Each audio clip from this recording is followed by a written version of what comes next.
and Cody Rhodes, the two undisputed top stars of WWE in the 2020s. So far, they are set to clash for the second. I've watched no wrestling in 2020, bro. Chat, when's the last time y'all watched wrestling before today, like this year? Consecutive WrestleMania main event. What did these two formidable men have in common? They both come from two families that are considered royal families in professional wrestling. And they also have a connection through Dusty Rhodes, of course, Cody's Hall of Fame father, one of the most influential figures in the history of professional wrestling. Was also influential in the early days of Roman Reigns. Does Roman Reigns have aura, chat? He was still training to be on the main roster in NXT. Dusty was working with an up-and-coming developmental name, and many of them are now top stars in WWE. Who's your favorite wrestler? Roman Reigns. Roman was definitely one of Dusty's kids in WWE NXT. And Dusty recognized. Is this even a good video for us to catch up? Actor early on, as he was one of the subject of promos between Roman and Cody Rhodes in the build-up to WrestleMania 39. So Damaje is a queer, is what y'all saying. Damaje sold. So Damaje sold. Is that what y'all telling me?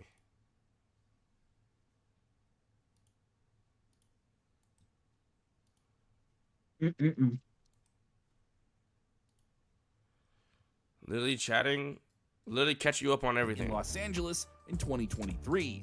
You know who's gonna have an issue with that? One of Dusty's actual kids. So let's dive into the relatively recent history between the American Nightmare and the Tribal Chief and how it's defined a generation of WWE.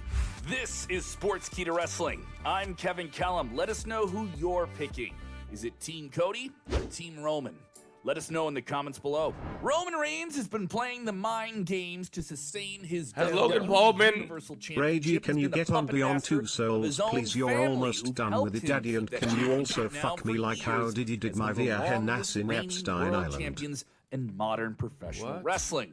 And he wanted to play those same mind games with Cody, the challenger for him at WrestleMania 39, fresh off a big win at the Royal Rumble. What year was this? That promo where Roman Reigns said Dusty Rhodes wished he was his son instead of Cody built a deep level of animosity that made it more than just another title match.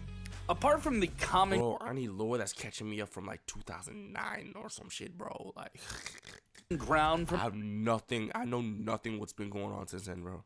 Them both being second-generation wrestlers in their families, the Anawahis and the Rhodes, it was clear that the two were different type of personalities. They were fighting different ways with different ethics.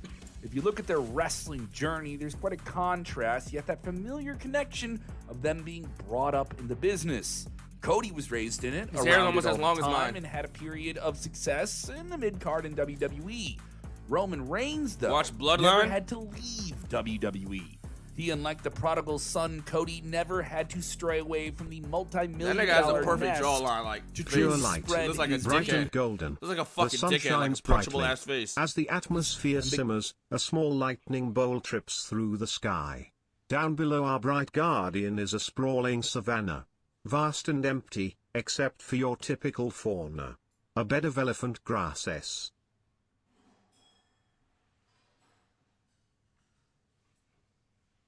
Become a future superstar. Even when the segment of the audience that hated Roman as a positioned on a pedestal babyface hero, the next John Cena, between 2015 to 2018, he was never really in a bad spot in WWE. He was in the driver's seat. Who's the most overrated wrestler of all time? It's a stretch to say he was always going to be modeled after Cena as a successor. The idea seemed to come to those higher up early on. I say you. What are you?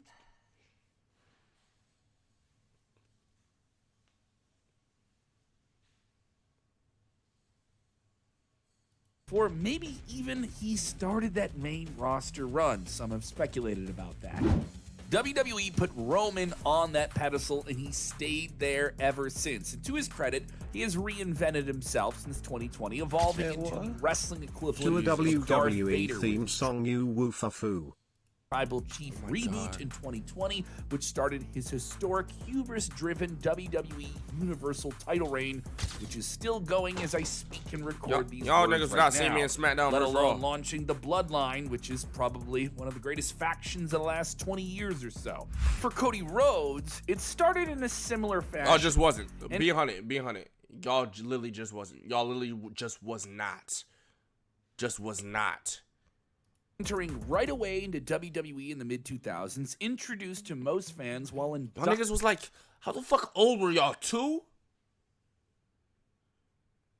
inducting his legendary father into the Hall of Fame.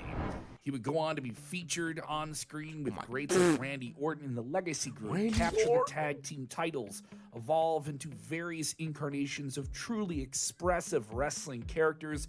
Whether they were dashing or deranged, he was in the mid-card, a true standout who was never too far away from the WWE Intercontinental Championship, but never too close to the world title. He had emotional, memorable triumphs alongside his brother Goldust as a tag team, but those wins simply were not satisfying his true single superstar desires. He had to go through frustration and claw his way out of the outlandish face-painted Goldust knockoff character Stardust. And in May of 2016, he went online and said he requested his release from WWE. Though many thought he would be a lifer with the company, he seemingly wanted to carve his own creative path in rings beyond the realm established, so to speak. Boy, did that change everything.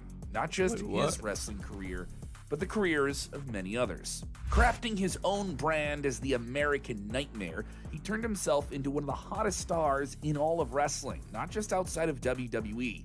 And he ended up making 7 figures not too long outside of WWE after connecting with another advantageous group, the Young Bucks. He had to compete in some of the biggest promotions in pro wrestling with a brief stint in TNA, dominating in Ring of Honor, playing the Tokyo Dome with New Japan Pro Wrestling, and many, many more.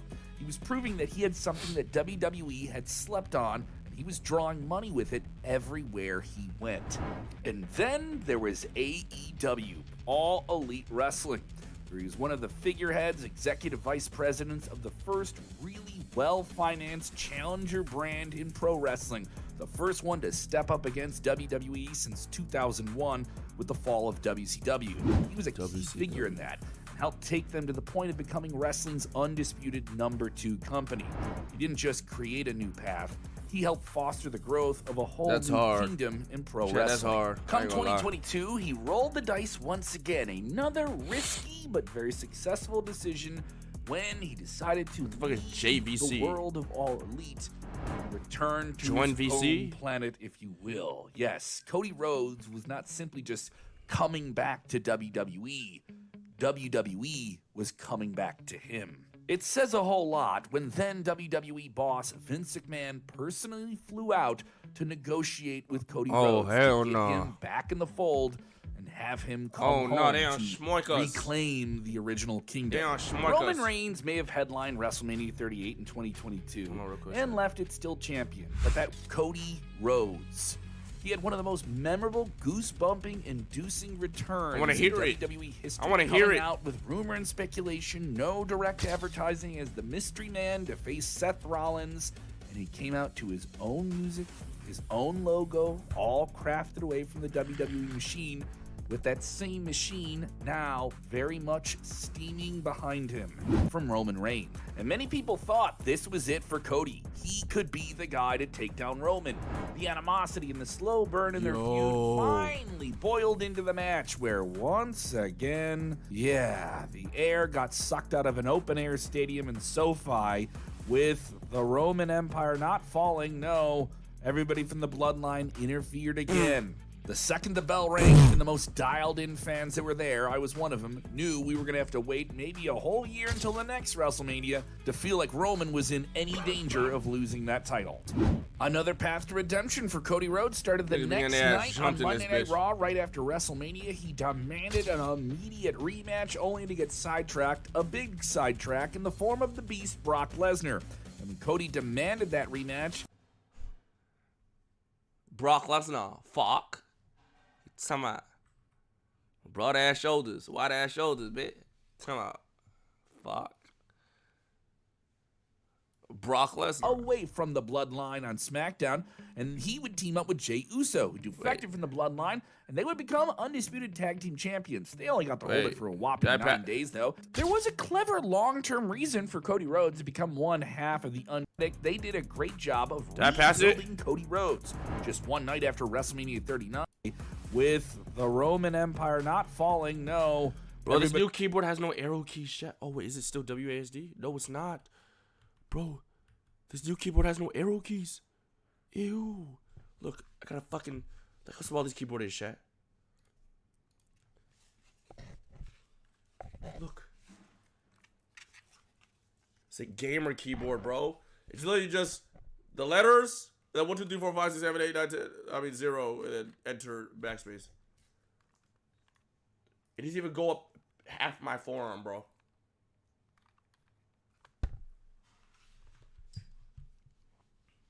Everybody from the bloodline interfered again. The second the J and L. Y'all are compy. Come here. Come here. Y'all deserve this. Not too much though. Y'all are compy. Y'all are compy. Y'all are compy. Y'all are compy. I ain't gonna lie. I didn't even know that. Y'all I like when y'all teach me new things. got sucked out of an open-air stadium in SoFi with the Roman Empire not falling, no. Everybody from the bloodline interfered again. The second the bell rang, even the most dialed-in fans that were there, I was one of them, knew we were going to have to wait maybe a whole year until the next WrestleMania. Brock Lesnar. I feel like Roman was in any danger. Yo, Brock Lesnar. Another path to redemption for Cody Rhodes started the next night on Monday Night Raw right after WrestleMania. He demanded an immediate rematch only to go a year in advance. The story still needs to be finished. And when Cody demanded that rematch, the seed was planted for WrestleMania 40, a whole year Brock in advance. Lesnar. The story still needs to be finished. To Big WWE's ass. credit, they did a great job of rebuilding Cody Rhodes. Just one night after WrestleMania 39, he entered into a feud with Lesnar and hanged in there with a great trilogy of matches over the course of 4 months. Jesus Christ. And he had the better of the record. 2 of 1, yeah, in that trilogy. After that, he would enter a feud with the very troublesome I want to see Judgment that. Day, who came up I want to see that. Yo, hold on. What the fuck? on the ranks on Monday Night Raw, away from the bloodline on SmackDown, and he would team up with Jey Uso, who defected from the bloodline, and they would become undisputed tag team champions. They only got to hold it for a whopping 9 days, though. There was a clever long-term reason for Cody Rhodes to become one half of the undisputed tag team champions. It allowed a very troublesome Judgment Day, who came up on the ranks on Monday Night Raw, away from the bloodline on SmackDown, and he would team up with Jey Uso, who Wars? All right, defected from the bloodline, and they would become undisputed tag team champions. They only got to hold it for a whopping 9 days, though. There was a clever long-term reason for Cody Rhodes to become one half of the undisputed tag team champions. It allowed you to freely roam amongst WWE, not locked to any brand, from Raw to SmackDown to NXT. And almost immediately after winning the belts, Is there was a wrestling match like on SmackDown? Yes, Roman's back belt. right now, chat? Cody Like I haven't seen this much hype in so long. With GM Nick Aldis trying his best to keep them apart. After that, Cody would enter War Games. Yes, his father's great waiting on you? creation, alongside former. These niggas actually started at 12. Y'all got nothing better to do, bro. Hey, nigga.